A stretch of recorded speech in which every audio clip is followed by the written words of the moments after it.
ergaa ijoo lama dabarfachuun barbaade ergaa kan akka wal biraan geessanuu izni rabbiisin inshaallah. Ergaan lamaan kun immoo tokkoffaan Abdii Raggaasaa obboleessa keenya Abdii Raggaasaatii fi inni lammaffaan immoo hawaasa muslimaa hundaaf. Assalaamu alaykum warahmatullahi wabarakaatuh. بسم الله الرحمن الرحيم الحمد لله والصلاة والسلام على رسول الله وعلى آله وصحبه ومن والاه أما بعد.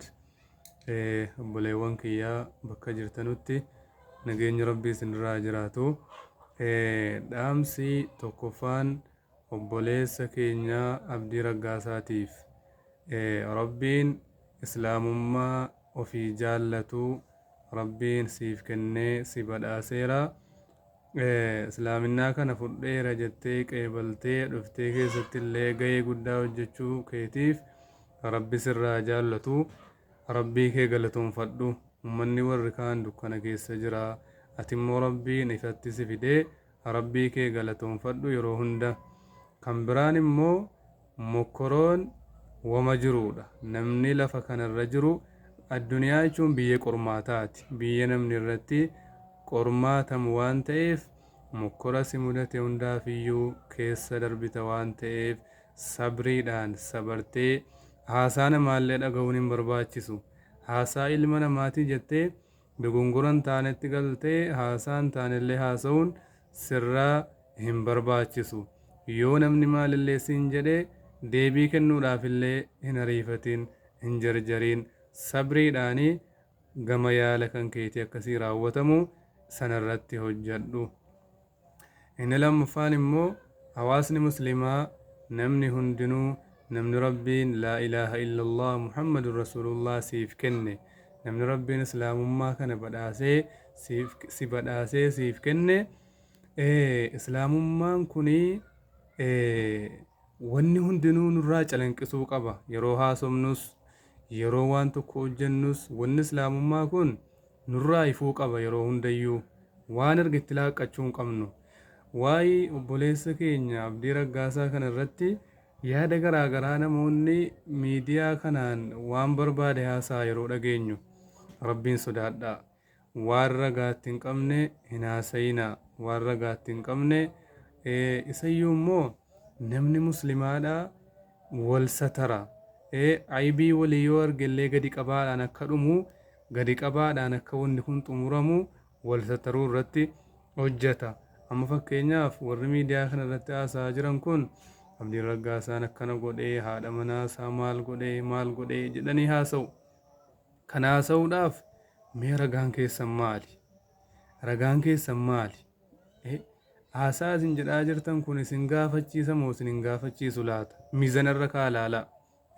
Irra guddaa wanni isin jedhaa jirtan kun haadha manaasaa yeroo lama ulfa dhiiteerraa baasee jettanii miidiyaarra naannessaa jirtu. Ragaa maaliitiin akkana jedhaa jirtu laata? Ragaa maaliitiin? Maal qabattaniiti ija keessaniin argitanii? Moo nama ijaan arge, nama amanamaa, nama aadila dhufee isinitti hime? Eessaa fuutan? Innoo kan inni jaartii isaatii wajjin jiraate ji'a muraasa. Akka isin himaa jirtanuttuu jechuudha. Ji'a muraasa.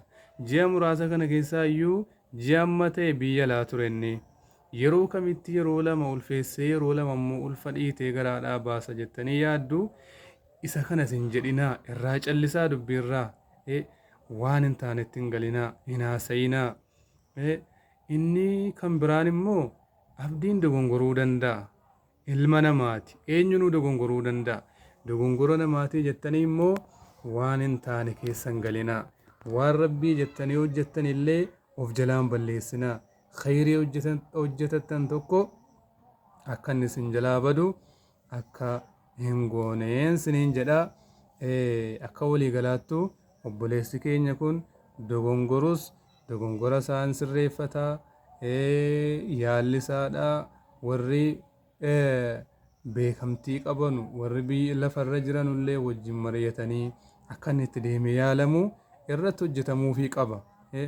Inni tumanni ka'ee waan barbaadellee haasa'e jecha cimaallee tuunni namaan jedhe fakkeenyaaf dogongora cimaallee tuunni dogongore dhukkubarra jira, miira dhukkubaa keessa jira, ibiddaan gubate, sammuudhumti nama ibiddaan gubatee kun wanni naasa'u kun sirrii ta'uu dhabuunuu mala itti yaadee haasa'uu dhabuun hin mala dhukkuba keessa jira laalaa dhukkubaa keessa jira haasaa namni laalaa cimaa keessa jiru muddama cimaa ibiddaan gubate argaa jirtu miidiyaa irratti mul'ataa jira warri immoo naannoo isaa jirtan qaamaan argaa jirtu waan ta'eef nama akka kanatti laalatee jiru haasaa inni dogongoraa haasa'ullee miizanirra keessanii itti lakkaa'inaa itti yaadeellee haasa'uu dhabuu danda'a dhukkubarra jira waan ta'eef kanaafuu atillee yaa obboleessa keenya sabarii waa hundayyuu keessa darbitaa sabriidhaan keessa darbii haasaa ilma namaallee hin dhagayini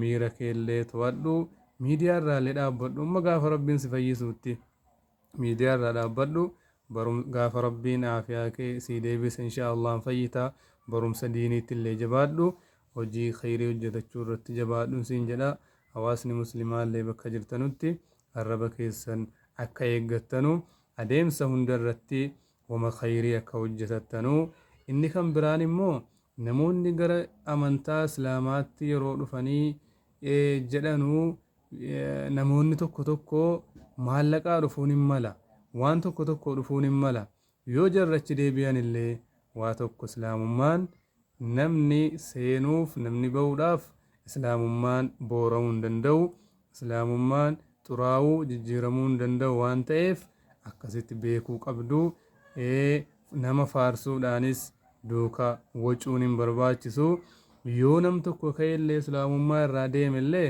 duuka cinqamanii ajandaa godhatanii jechuun hin barbaachisu islaamummaa irraa achi deebi'ee miti inninuu waan hin taanetti dhaqee galee waan rabbiin hin jaallanne waan duniyaa fi akhiraa namaa balleessutti nunuu galee obballeesse maaliif irraa softa islaamummaa baattee ajandaa maaliif godhatta waan akkanarraa ajandaa godhachuun hin barbaachisu akkasitti beekuudha qabna rabbiin ikhlaasa rabbitti nu haa godhu duniyaa keenya akhiraa keenya rabbi haa tolchu wabillahi tawfiq. Assalaamu alaykum wa rahmatullahi wa barakatuh.